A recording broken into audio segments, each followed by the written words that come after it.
I forgot to click on the record button.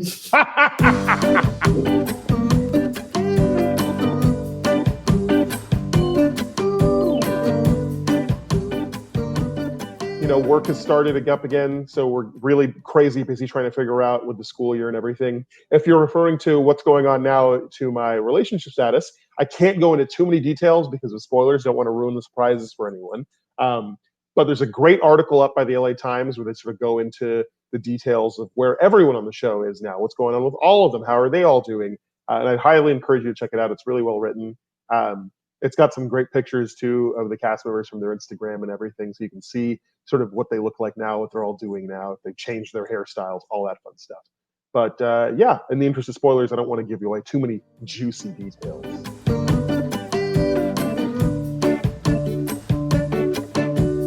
You're right to say that not my everyday is not cameras following me everywhere, but it became really fun to work with them. I started looking forward to every time they would come visit Austin.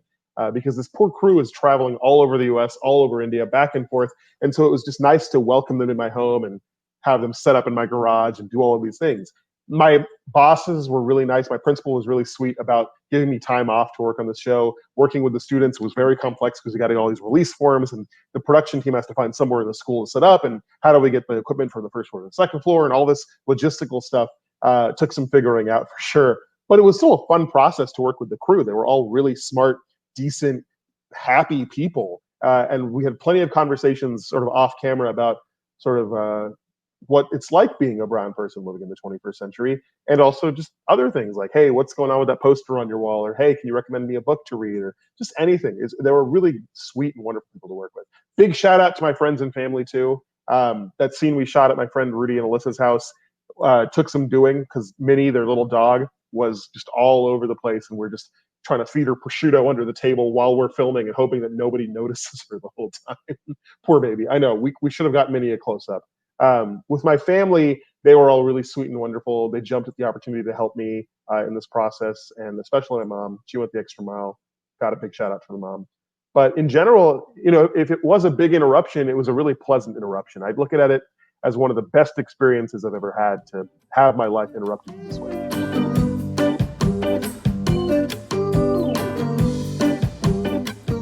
A big worry that everyone in my family had is, what's the show going to look like when it comes out? How are we going to be portrayed? Is that really awkward thing that someone said going to show up? But when the show came out, we were all really pleasantly surprised. They were really generous with our family. They were really generous with my edits. I really come off in a positive light in the show. And that's not me saying that because I want to be seen in a positive light. That's me just honestly speaking as a critic about the show. If you look at episodes 4 through 7, there's a lot of positivity and heart in my episodes. Watching it and seeing it for what it was, I don't really watch shows like this. I don't really watch reality TV. The last reality TV show I watched was maybe Storage Wars Texas Edition, just because I live in Texas. But that was some time ago. This was completely different. And I remember thinking the whole time, who is going to watch this? Because it's not 90 Day Fiance, but it's also not A Suitable Girl, Smriti Mandan's previous documentary that she had done about the same subject. So it fit a really weird niche. Turns out, when you don't know who's going to watch it, it's because everyone's going to watch it. It feels like the entire Indian subcontinent has now seen a very intensely personal look into my life and knows the layout of my house, which a little creepy, but cool.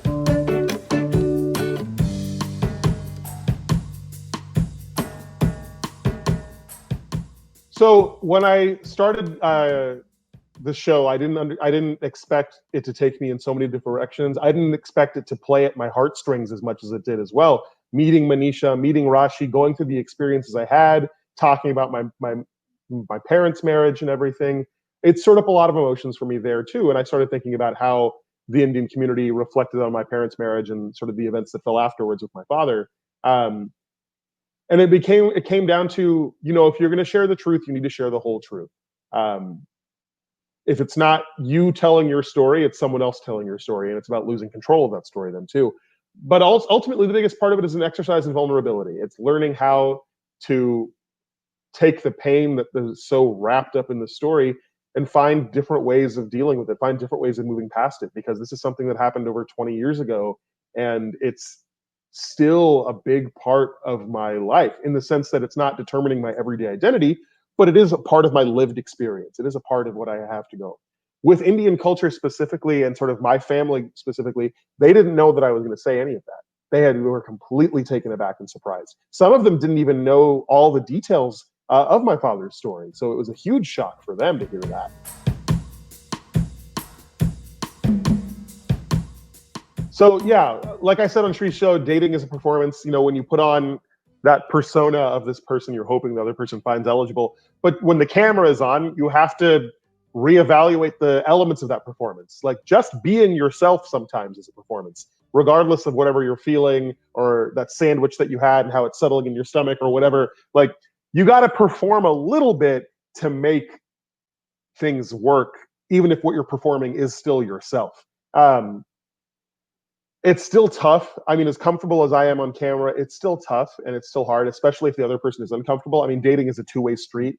That's part of the reason it's so messy, is trying to gauge the other person's opinion and expectation at any given moment, and trying to figure out and have insight, and hoping that your insight doesn't land in the wrong place, or you don't say something that upsets the other person.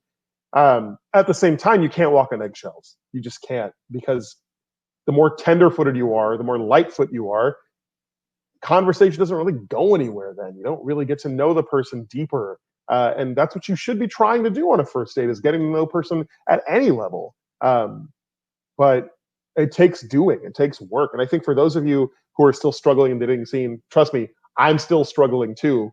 But if there's one thing that I've learned from going on first dates on cameras and having them start in my living room with my whole family there, you gotta give up a little bit of fear. You just have to. You have to go in feeling a little bit engaged with the risk taking, feeling willing that this is a risk worth taking. These are chances that I should be taking.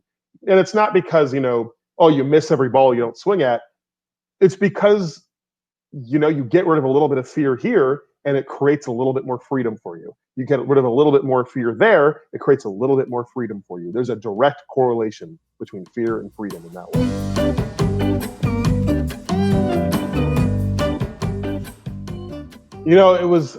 It was hard to watch the women on the show go through all of the hard things that people were said about them, but let's be honest, it wasn't surprising.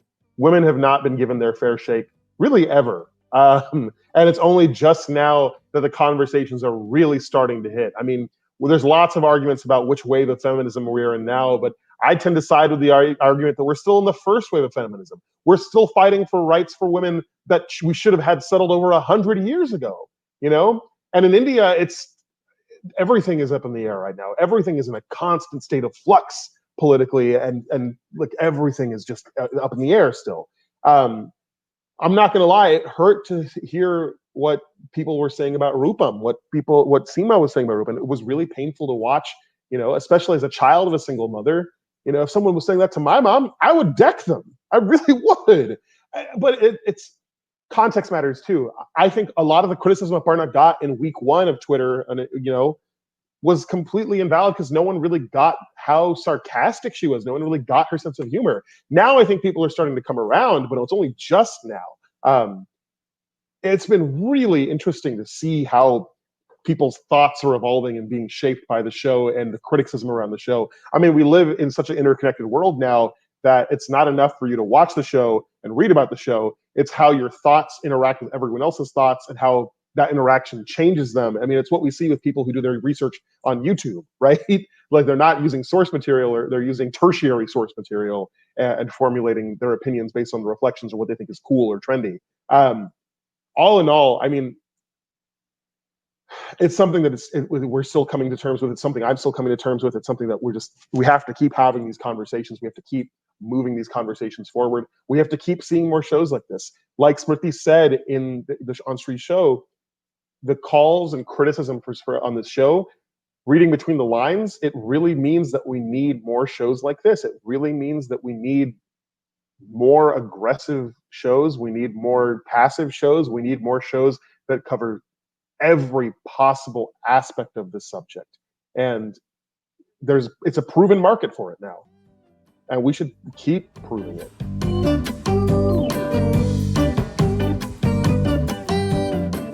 This is tricky. Aparna is my favorite on the show. There's no doubt about it. but she's one of those people who I want to just hang out. I want like her little wind down sessions, that she has with her friends. I just want to be there. I want to be hanging out, cracking jokes, just having a good time.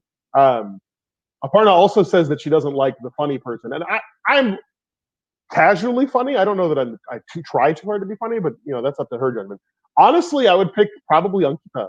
I really was impressed by Ankita. I really felt just overwhelmed and awed by her. She was so powerful and so in charge and just funny, and like she's got a great smile. She's just a cool person in general. I would not be opposed to taking her out on a date.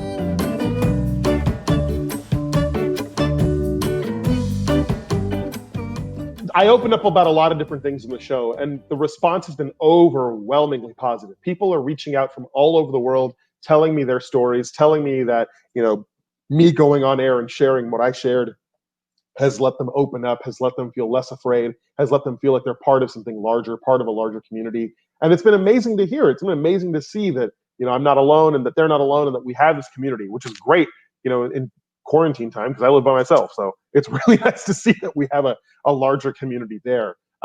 With regards to, what happened with me and Manisha, to be clear, I fully respect her decision. She is allowed to look for the things that she's looking for. She's allowed to want the things that she wants, and so am I.